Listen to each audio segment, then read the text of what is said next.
Yeah? Okay, great. Hi everyone, my name is John Hogan. I'm a neuroscience researcher at UCL. Over the last 2 years, our lab has become increasingly involved in supporting academic corporate collaborations. What I'm going to talk about today is some of the kind of practical learnings I've learned over the last kind of 2 years working with a kind of diverse set of clients. Some of the client requirements can be fairly straightforward. This is some work we did with an advertising agency called JWT. They were having a big strategy convention, and what they wanted to do is come up with some new creative that would generate a lot of buzz around this strategy convention. So what they asked us to do is they wanted some of their keynote speakers, Guy Murphy and Sir Lawrence Friedman, to get into a brain scanner, an fMRI scanner, and have them think about their topic that they're going to be speaking about. So this wasn't an experiment, but this was a way to kind of image their brain while they were thinking about their topic. And the idea was to use these images to generate seductive and engaging creative, and they did a really, really good job with it. They used these images in this kind of medical style, ran ads in the newspapers and various different media channels, and used the kind of neuroscience as marketing. And it ended up being very, very successful for them, and this took maybe a week's worth of work. It was quite a quick and easy tactical piece for us. They came in, we had 2 people in a scanner. You know, there's no experimental contrast or anything. This is a fairly straightforward piece of work, but they were very, very happy, and this ended up being a reasonably cost-effective project for them. Other clients have more kind of experimental requirements. This is M. Ford. She's a very kind of famous social media influencer. She has many millions of followers. And she was very interested in the neural response differences between untouched and retouched images and our kind of perception of beauty. And she came into the lab, and we put her and a number of different participants into the scanner and showed them some of these different touched and untouched images. And this is still within the realm of pretty straightforward neuroscience for us. You know, you can put them in a scanner, you can see the mirror there. We were projecting the images onto the screen, very kind of standard fMRI techniques that I was very, very familiar with. But for many of the clients, as I discovered, this is really not the real world, or it's not real enough anyways. They have lots of questions that involve people embedded in social situations, and putting them in an fMRI scanner is just not a realistic enough environment to kind of answer some of the questions that they're asking. This is a bit of an extreme example, but we got approached recently by Desperados, which is a beer brand. They put tequila in beer, which I have questions about. But they wanted us to help them investigate creativity in the deepest pool in the world while techno music is playing and the participants are in scuba gear underwater partying. So a quite different environment than our lab at UCL, but this gives you an idea of the kind of different requests we get from academia into these corporate projects. So while that was an extreme example, there are often kind of challenging research environments involved in working in some of these corporate collaborations, and kind of as a result of that, we constantly needed to explore less typical biomarkers. So my background, I'm most familiar with fMRI, and all my academic research involved using fMRI, so very familiar with that. But since I've been getting involved with the kind of corporate integrations, I've had to kind of broaden my methodological approaches to use different biomarkers that are more kind of available and suitable for these corporate projects. And the last point is in academia tend to work with other academics, but in these corporate collaborations, you often embedded in large multidisciplinary teams, people with much different backgrounds, and that can be kind of challenging, but also really, really rewarding. So I'm going to take you through a case study right now, a very simple one, but I think it kind of teases out some of the points that make for a good corporate academic collaboration. This project called Best Live, that was the campaign idea that this West End theatre company came up with. So they're very interested in trying to get people to go do theatre performances more often. And they're convinced that, as theatre fans, that there really is something different about being in an embedded audience, watching a live performance, versus sitting back on your couch and watching TV. And their kind of challenge is, how do we reach this kind of new audience of people who have an unprecedented access to digital content, often on dual screens, you're sitting there watching something on your iPad and you've got an endless supply of great performance material on your TV. Why bother going to the theater anymore? Why would you get out? Why would you pay that extra money? And why would you go sit amongst a bunch of strangers and watch this performance when I can, grab Netflix on my couch? So this is their kind of challenge, and they have previously only had really kind of traditional ways of addressing that challenge. Basically, just ask people after a show, what did you think about the experience? And this has pretty much been the kind of foundation of theater marketing since theater began, really. 5 stars, it was absolutely brilliant. But this approach is not really cutting through to this new potential audience of theater goers. So their question to us was, is there anything special about being there live? Like, we can ask people and they can tell us a little bit about their experience with the performance, but is there anything else that science could add to kind of add some richness to that story? Which is a very good question. Happy to look into that for them. And as a first step, and I really, really recommend this as a first step for academic corporate integrations, is, and this is very, very kind of bread and butter stuff for academics, is, really do a literature review and synthesize all these findings and share kind of an insight report with that company. And the more people in the company that get this report, the better. You get that entire team reading all of this kind of background research. I mean, what do we know already about live theater? And in this instance, there's quite a bit of research. And I found when we sat down with those different teams and everybody read the report and took it through them, we started to all have a kind of common language for describing some of the challenges and opportunities. And I think this is a really useful way of starting out any type of corporate academic engagement. As a business person, if you have questions about your users or your product, engaging with academic teams who can go and collate and synthesize all of the kind of state-of-the-art is a really, really valuable thing, and it doesn't need to take a lot of time. The next thing that you need to do is find an appropriate biomarker. So, we're looking at a theater environment, so, you're definitely not going to use something like fMRI. EEG was also out of the question. We found the theaters were very, very apprehensive of having strange-looking people with skull caps on in the audience. So we had to look elsewhere at things that are both available, can use them, cost-effective, and can measure something interesting about the experience. So this video showed some guy running around with the heart rate monitor. You might wonder, well, how's that applicable to a theater environment where you're going to be sat down for 2 hours? So I had all the clients kind of put on the wristband, and I said, okay, Sarah, flap your arms a little bit, and she'd get a nice little heart rate spike.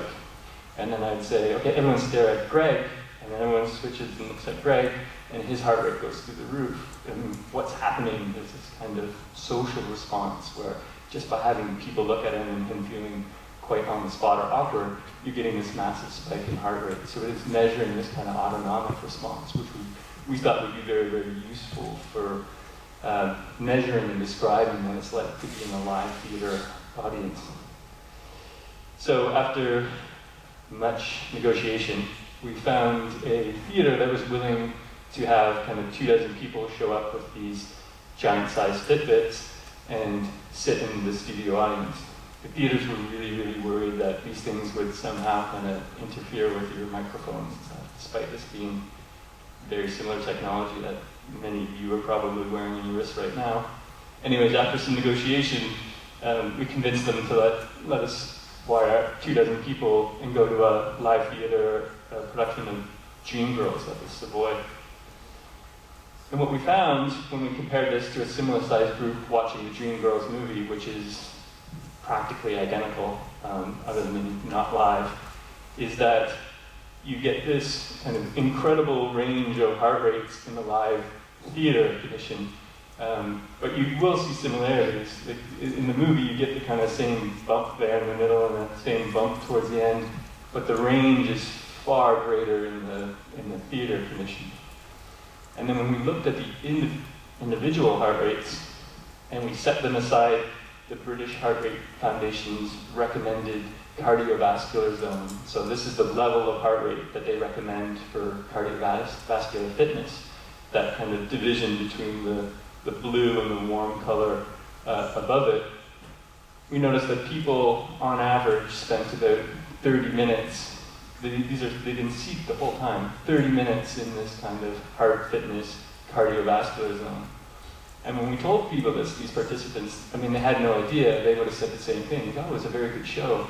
They didn't realize that despite being sat down for 2 hours, you spent 30 minutes in what the British Heart Rate Foundation recommends as your kind of, this is what you should be striving for at the gym, which was quite remarkable to people. And not just the participants, the media kind of had a field day with this. So we got lots of posts in different media outlets. Some of them we had to rein back a little bit. They wanted to say things like, why don't you just cancel your gym membership and go to theater all the time, which is not what we're saying. You're not working out your muscles or anything there, but this is simply cardiovascular. But this got picked up in the UK media, also in the New York Times, so it was kind of an international response, despite this being a fairly straightforward experiment. Stage productions, all kinds of different media coverage. And my personal favorite, especially being a Canadian, even Margaret Atwood tweeted about this work, which I found personally very rewarding, growing up reading her books. So I'd like to just kind of summarize this. This was a particular case study, but I think I'm going to just kind of put this into a simple framework. And this is based on the last kind of 2 years' work of how you run these academic corporate collaborations. First and foremost, you need to come up with an interesting question, which is often, especially on the business end, a bit more difficult than it might seem at first. And we have to often work with clients back and forth to kind of hone something down that's both kind of business relevant, but also can be empirically tested in some way. The first example was what's special about being in a live audience. We recently got a question, which I think is a very, very good one. Which calls are most stressful for their agents? So this company is a large airline in South America, and they run this call support center where if there's any issues with flights or safety issues, all these calls go into this kind of centralized room, which I was in, and it feels like a NASA launch center. There's all these lights, and if there's problems, everything goes red. It's quite an intense environment. And they're very concerned about the well-being of their workers and how stressed they were. And they asked us, listen, we have call categorization, so we can classify each call that comes in. Could you start measuring the response of our support staff to see which calls are particularly stressful, which ones are really arousing them, so that potentially we could get into a way of kind of load balancing that stress, where we're routing more stressful calls to people that are in a kind of less stressed state or haven't received many of those calls in a short time previous, which is a fantastic question, and would be another kind of suitable biomarker would be to use something like ectodermal activity or heart rate. So that's another example of a good question. After that, I think I really recommend this, is really getting the academic side of the collaboration to pool their resources and kind of pull the state of the art in and around that question, provide that context. Go out and do the literature review. This is things that we're very familiar doing, and you can loop in other postdocs or even more junior students and really help frame this kind of question and context for your business partners, help them really understand what is known. I think you might even have projects that just get to this point. If I was a business person, I would be thinking really hard about every quarter coming up with some questions we have about customers or our product, and just engaging with academic partners and saying, what do you guys know about this area? Because the communication is such that we might be sitting on a whole kind of wealth of data or questions that you're interested in, and it's just a matter of kind of collaborating and asking for these things. So potentially you have a number of projects that just get to this point. But what we find is when we provide these insight reports, they tend to generate extra questions. And again, this is a really smart place to start. Next, what you really have to do is drill down and find out what can you measure, and that's going to be constrained by things that are what's available and cost effective. We do fMRI studies, but they are very expensive. It takes many months to analyze the data. Does this fit with your kind of time constraints, with your budget constraints? So this is the real kind of question, often one of compromise and fit, is what's capable of answering the question, and what also fits with the business realities of this particular project. My favorite part, of course, is gathering the evidence. But here, I really want to call out a distinction between the level of evidence needed. So in my first example, and then you saw that they really weren't after, that advertising agency wasn't after any type of evidence that was going to steer any type of marketing decisions. They just wanted very cool and engaging material. And that's a much lower evidential bar than something that's going to be used to kind of define your product strategy, in which case you'd want to have very strong evidence and larger, longer-term studies. So getting the business partner clear on, what evidence do you need? What are you looking for here? Are we just trying to do something that will have engage your audience and be interesting in perhaps a demonstration or some great imagery? Or are you really looking to understand something fundamental about your customers and your product? And those are two ends of a kind of evidence spectrum, and the complexity and cost scales accordingly as you go along that spectrum.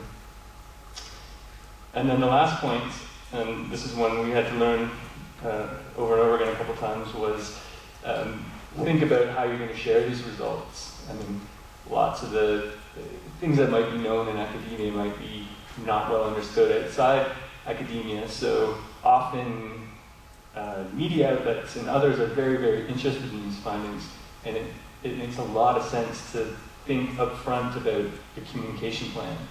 Also thinking about things like the right to publish your results, any of these type of collaborations, you should have these discussions up front.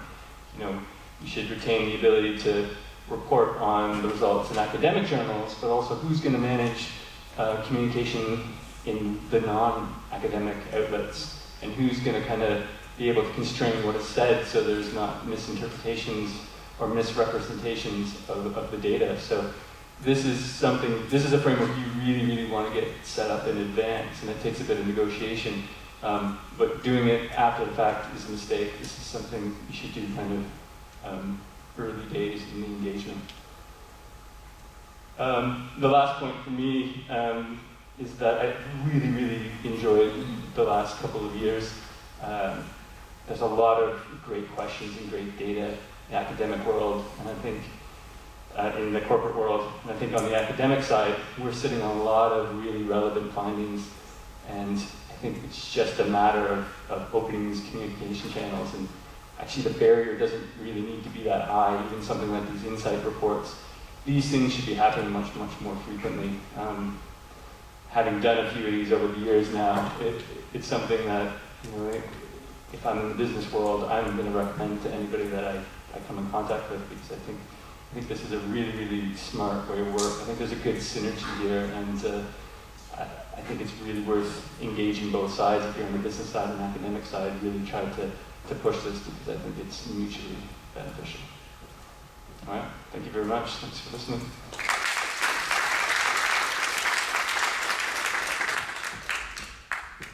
Okay, thank you, Jared. I'd like to invite some questions from the audience. Thank you for a great talk, and your processes, I completely agree with your process, and exactly the same process I adopted. My question is, when do you feel the barrier gap with the business in your process? Yeah, I think it's just awareness. Like when I talk to people, corporate contacts, they're like, I never knew you guys would be interested in doing this type of work, or that you were so approachable. And then you talk to academics, and they're like, well, no one ever asked us if we wanted to do this stuff, so we haven't really gotten into it. So I think there's just a base level of communication. I don't think the barriers are very great there. I think it's just a matter of awareness that if you want to partner on the academic side, this doesn't need to be a multi-year, multi-million pound investment. Like you can have these kind of small tactical projects, or just reach out and say, what do you guys know about this question, about this area? And I found academics very open to answering those type of questions, and corporate partners very able to articulate what they want. There shouldn't be this type of resistance, because it's actually quite easy in my experience anyways. So I think it's just awareness, more or less. That's my view anyways. Oh, I'm directing questions. Great talk. So kind of going on from that, I'm kind of curious that it seems that maybe there's been a bit of a kind of, maybe not as much communication as it could have been between both sides, and I'm kind of curious that for the future, what would you kind of recommend for both kind of academic and the kind of business world to be able to kind of come together and do things more, like any particular things from your insight that you think would help them to come together more? Yeah, and I tried to stress that a little bit. We've really found that kind of initial information sharing point to be very, very useful, that kind of insight report. And I think it's very important to get as wide a team on the corporate end together for that session, because if you get everybody reading that background information, and if you've done a good job kind of synthesizing the thinking in a way that's accessible to non-technical readers, then you start to really quickly all get on the same page and all start speaking the same language.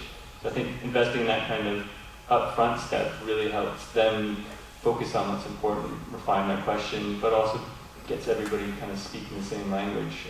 Of all those things, that kind of initial step, which is not a terribly expensive or time-costly undertaking, is very, very important. How about before they even kind of decide to get in touch? I mean, I'm wondering that, is it just a case of them kind of sending emails to each other? Because it seems a little bit kind of, maybe there's no kind of formal structure or platform.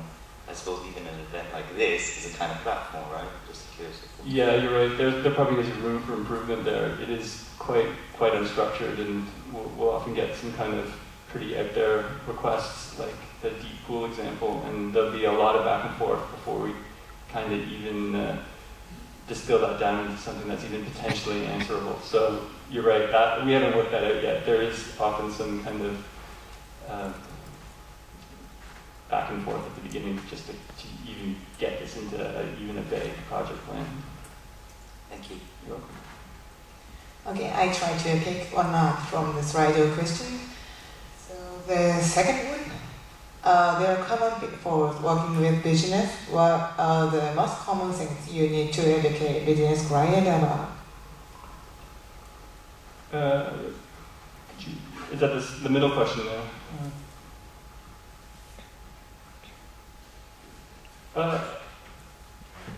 I think one of the most common things we have to educate clients about is evidence. Like, are you looking for just a bit of a demonstration, or do you really want to acquire the type of evidence that you could use to kind of confidently steer your business decisions? Because they'll often have kind of cost and time top of mind, and they're like, well, why can't you just cut this down to kind of 6 people and whip it out in the weekend? And like, well, you could do that, but what are you then basing your decisions on? And giving them a bit of an education on what kind of constitutes a reasonable amount of evidence for that particular question is a kind of reoccurring challenge. But that's something we should be able to do just with a bit of careful discussion. Okay, thank you. Thank you, Randy and John.